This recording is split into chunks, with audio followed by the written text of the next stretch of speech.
ஓம் சாய்ராம். சாய்பாதம் சரணம். பாபாவினுடைய பரிபூரண ஆசிர்வாதம் பெற்று உள்ள வந்திருக்கிற ஒவ்வொரு பக்தருக்கும் கோடான கோடி வணக்கங்கள். இன்னைக்கு அத்தியாயம் 4ல் ஞானிகளினுடைய வருகையோட தொடங்க போகிறோம். தர்மம் அழிந்து அதர்மம் தலையெடுக்கும் போதெல்லாம் என்னை நானே அவதரித்துக் கொள்கிறேன். நல்லோரை காத்து தீயோரை அழிக்க யுகந்தோறும் அவதரிக்கிறேன். இதுதான் பகவானின் அவதார நோக்கம்.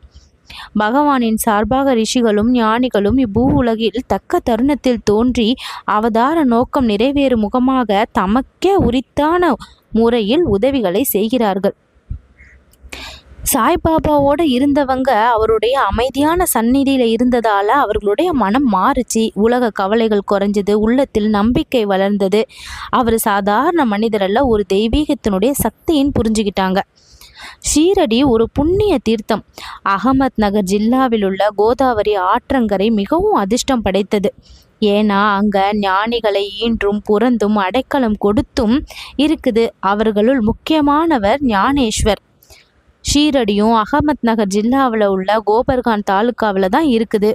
கோபர்காவினில் உள்ள கோதாவரி ஆற்றை கடந்தவுடன் நீங்கள் ஷீரடிக்குள்ள வழியை அடைகிறீங்க. 9 மைல்கள் சென்றதும் அந்த இடத்துல இருந்து ஷீரடி தெரியுது.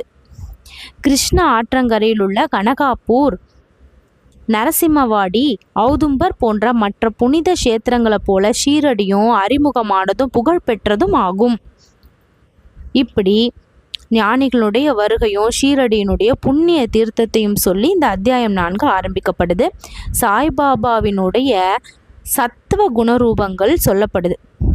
சாய்பாபாவினால் ஷீரடி முக்கியத்துவம் பெற்றது. சாய்பாபா எத்தகைய பண்புள்ளவர் அப்படிங்கிறத இந்த அத்தியாயம் 4ல் விளக்கி சொல்லப்படுது. சத்வ குணம் அப்படின்னாவே தூய்மை, அமைதி, கருணை, உண்மை, அகிம்சை, சமநிலை, இப்படி எல்லா நல்ல குணங்களும் ஒன்றா சேர்ந்த அந்த தெய்வீக நிலை தான் சத்வ குணரூபம். சாய்பாபானாவே முழுமையான அமைதி, கோபம் இல்லாமல், பதட்டம் இல்லாமல் அமைதியான முகத்தோடு இருந்தார்.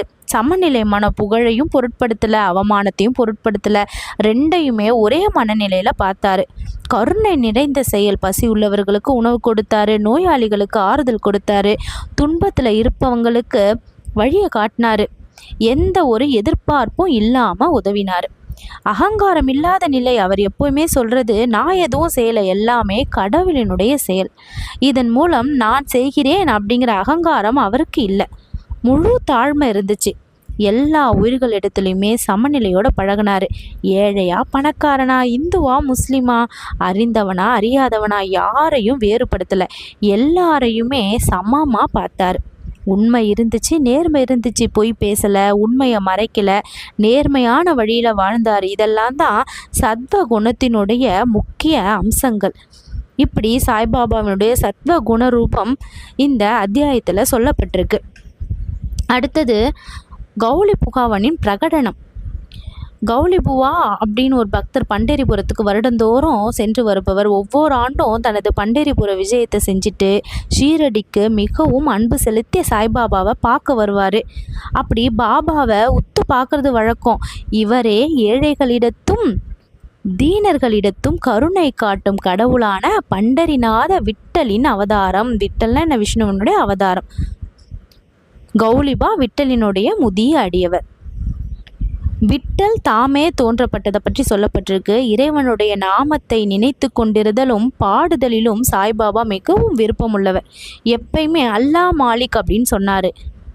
தன்னுடைய முன்னிலையில் மற்றவர்களை கடவுளது நாமத்தை இரவும் பகலும் தொடர்ந்து 7 நாட்கள் பாடும்படி சொல்கிறாரு. இதற்கு நாம சப்தாகம் அப்படின்னு பேர். துவாரகையை பார்க்க எவரும் எங்கேயும் வெகு தூரம் போக வேண்டியதில்லை. அன்பாலும் பக்தியாலும் பக்தன் பொங்கி கொண்டிருக்கும் பொழுது விட்டல் தாமே அங்கு பிரசன்னமாவார். அதாவது ஷீரடியில் பிரசன்னமாவார் அப்படின்னு இங்கே சொல்லப்படுது. பகவத்ராவ் ஷீர்சாகரனுடைய கதை. பகவத்ராவ் பாபா விட்டல் வழிபாட்டில் எவ்வளவு ஆர்வம் உள்ளவராக இருந்தார் அப்படின்னு எடுத்து சொல்லப்படுது. பகவத்ராவ் தந்தை விட்டோபாவினுடைய பக்தர். பண்டேரிபுரத்துக்கு வருஷம் பயணம் செய்கிற பழக்கம் உடையவர். தமது வீட்டிலும் விட்டோபாவினுடைய உருவம் வச்சு அவர் வழிபடுறாரு. அவர் இறந்த பிறகு அவருடைய மகன் வருடாந்திர பயணம், வழிபாடு, ஸ்ரார்த்தம் இவை எல்லாத்தையுமே நிறுத்திட்டார். அப்போது பகவத்ராவ் ஷீரடிக்கு வந்தப்போ பாபா அவருடைய தந்தையை நினைவுபடுத்தி, அவர் தந்தையை எனது சிநேகிதன், எனவே நான் அவரை இங்கு இழுத்தேன். அவர் நெய்வேத்தியம் படைக்கலை, விட்டலை எண்ணெயும் பட்டினி போட்டார், அதனால் அவரை நான் இங்கே கொண்டு வந்தேன், அவரோட வாதாடி வழிபாடு செய்ய வைப்பேன் அப்படின்னு சொல்கிறாரு. தாஸ்கனுவினுடைய பிரயாகை குளியலை பற்றி இங்கே சொல்லப்பட்டிருக்கு. கங்கையும் யமுனையும் சந்திக்கின்ற இடத்திலுள்ள பிரயாகை என்னும் புண்ணிய நதியில் ஸ்நானம் செய்யறது ரொம்ப பாக்கியம்னு இந்துக்கள் நினைக்கிறாங்க. ஆயிரக்கணக்கான யாத்ரீகர்கள் குறிப்பிட்ட காலங்களில் புண்ணிய ஸ்தானத்துக்கு செல்கிறாங்க. ஒரு முறை தாஸ்கனு அப்படி ஸ்நானம் செய்யறதுக்காக பிரயாகை போகணும்னு நினச்சாரு. பாபா எப்படி தெரியுமா அனுமதி கொடுத்தாரு? பாபா அவருக்கு சொல்லிய பதில், அவ்வளவு தூரம் நீ போக வேண்டிய அவசியம் இல்லை, நமது பிரயாக இங்கேயே இருக்கு, என்ன நம்பு அப்படின்னு சொன்னார். அப்போது ஆச்சரியத்திலும் ஆச்சரியம், தாஸ்கனு தனது தலையை பாபாவினுடைய அடிகளில் வச்சதுமே கங்கை யமுனை ஆறுகளுடைய புனித நீர் பாபாவினுடைய 2 கால் கட்டை விரல்களிலிருந்து சீராக வெளிப்பட்டுச்சு. இந்த ஆச்சரியத்தை கண்ணுற்ற அந்த தாஸ்கனு அன்பு ஆழ்ந்த மரியாதை உணர்ச்சியால் கவரப்பட்டார்.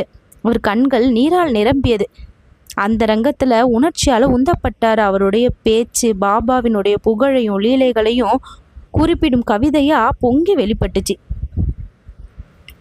இப்போது சாய்பாபாவினுடைய முதல் ஷீரடி விஜயத்தை பற்றி பார்க்க போகிறோம். சாய்பாபாவினுடைய பெற்றோர், பிறந்த இடம் இவற்றை யாரும் அறிந்ததில்லை. பக்தர்களுக்காக ஒரு வேப்ப மரத்தடியில் 16 வயசு இளைஞனாக தான் முதல்ல தோன்றினார். அழகும் சுறுசுறுப்பும் மிகுந்த சுந்தரமும் உடைய இந்த இளைஞன் முதல்ல வேப்ப மரத்து அடியில் ஆசனத்தில் அமர்ந்தவாறு தான் காணப்பட்டார். கண்டோபா அவர்களை ஒரு மண்பெட்டி கொண்டு சொல்லி ஒரு குறிப்பிட்ட இடத்தை தோண்ட சொல்லும் பொழுது அங்கே தோண்டப்பட்ட பொழுது செங்கற்கள் இருந்தது. அதுக்கு அடியில் ஒரு சமதள கல்லும் இருந்துச்சு. அந்த கல் அப்புறப்படுத்தப்பட்டதும் அங்கே 5 முக விளக்கு எரிஞ்சுது, ஜபமாலை இருந்துச்சு, பசுமுக உருவப்பை இருந்துச்சு, மரப்பலகைகள் காணப்பட்டது. அப்போது கண்டோபா கடவுள் சொன்னார், இவ்விளைஞன் இங்கு 12 ஆண்டுகளாக பயிற்சி செய்தான். பிறகு ஜனங்கள் இவ்விளைஞனிடம் இதை பற்றி கேட்க தொடங்கினாங்க. அவன் அவர்களை திசை திருப்பி அது தன்னுடைய குருவினிடம் அப்படின்னு சொன்னார். நம்ம ஷீரடி சாய்பாபா 16 வயது இளைஞனா. இந்த அத்தியாயத்தில் ஒரு 3 வாதாக்கள் குறிப்பிடப்படுது. வேப்ப மரம் இருக்கும் இடமும் அதை சுற்றியுள்ள இடமும் ஹரிவிநாயக் சாதே அவர்களால் வாங்கப்பட்டு சாதேவின் வாதா என்ற பெயரில் ஒரு பெரிய கட்டிடம் எழுப்பப்பட்டுச்சு. தீக்ஷித் அப்படிங்கிற ஒரு பம்பாய் வக்கீல் தனக்காகவும் அடியவர்களுக்காகவும் ஒரு வாதாவை எழுப்பினார். 1910 அக்கட்டிடத்துக்கு அஸ்திவாரமும் போட்டாங்க. இந்த வாதா கட்டி முடிக்கப்பட்டு 1911 ராமநவமி தினத்தில் உரிய மரியாதையோடும் சம்பிரதாயத்தோடும் பிரவேசம் பண்ணாங்க. நாக்பூரை சேர்ந்த புகழ்பெற்ற லட்சாதிபதியான பூட்டி அவர்களால் வாதா அல்லது அரண்மனை மாளிகையும் எழுப்பப்பட்டுச்சு. ஏராளமான பணம் இந்த கட்டிடத்துக்கு செலவிடப்பட்டிருக்கு. பாபாவினுடைய உடல் இவ்விடத்துல தான் இப்போ அடக்கம் செய்யப்பட்டிருக்கு. தற்போது சமாதி மந்திர் அப்படின்னு வழங்கப்படுது. இந்த அத்தியாயம் மூலமாக நமக்கு பல விஷயங்கள் தெரிய வருது. விட்டலுங்கிறது பொதுவாக விஷ்ணுவினுடைய வடிவத்தை குறிக்குது. உண்மையான பக்தி இருந்தால் தெய்வத்தை வெளியில் தேட வேண்டியதில்லை, உள்ளத்திலேயே தோன்றுவார் அப்படின்னு சொல்லப்படுது. பக்தியினுடைய சக்தி, தூய பக்தி இருந்தால் தெய்வ அனுபவம் நேரடியாக வரும் அப்படின்னு சொல்லப்படுது. வெளியில் சிலையை தேடுவதை காட்டிலும் உள்ளம் தூய்மையாக இருந்தால் தெய்வம் தானாகவே தோன்றுவார் அப்படின்னு தூய்மையான பக்தியையும் நம்பிக்கையும் வைத்தால் தெய்வ அனுபவம் தானாகவே வெளிப்படும். தெய்வத்தை வெளியில் தேட வேண்டாம், உண்மையான பக்தியில் அவர் தானாகவே தோன்றுவார் அப்படின்ற உட்கருத்துக்கள் எல்லாமே இந்த அத்தியாயத்தில் சொல்லப்படுது. சாய்பாபா உண்மையான குரு, அவரை நம்பினா வாழ்க்கை மாறும். இதுதான் பிரகடனத்தினுடைய சாரம். மனித முயற்சியால் மட்டும் வாழ்க்கை முழுமையடையாது, குருவினுடைய அருளும் தேவை. நம்பிக்கை இல்லாமல் ஆன்மீக முன்னேற்றம் இல்லை. பொறுமை இருந்தால் கஷ்டங்கள் தீரும் நேரம் தானாக வரும். பாபாவினுடைய செயல்கள் சில நேரம் புரியாத, ஆனால் முடிவில் நமக்கு நன்மையை கொடுக்கும். இப்படி பல உட்கருத்துக்களை உள்ளடக்கி வாழ்க்கை பாடங்களை நாம் அவரை நினச்சா மனசுக்கு அமைதி வரும், நல்ல எண்ணங்கள் வரும், தீய எண்ணங்கள் குறையும். சாய்பாபாவினுடைய சத்வ குணம் தூய அன்பு, அமைதி, கருணையின் உருவம். அதையெல்லாம் நாமளும் பின்பற்றினா வாழ்க்கையில் சுலபமாக வெற்றியை காணலாம். வெற்றி நிச்சயம். நல்லதே நடக்கும். ஓம் சாய்ராம்.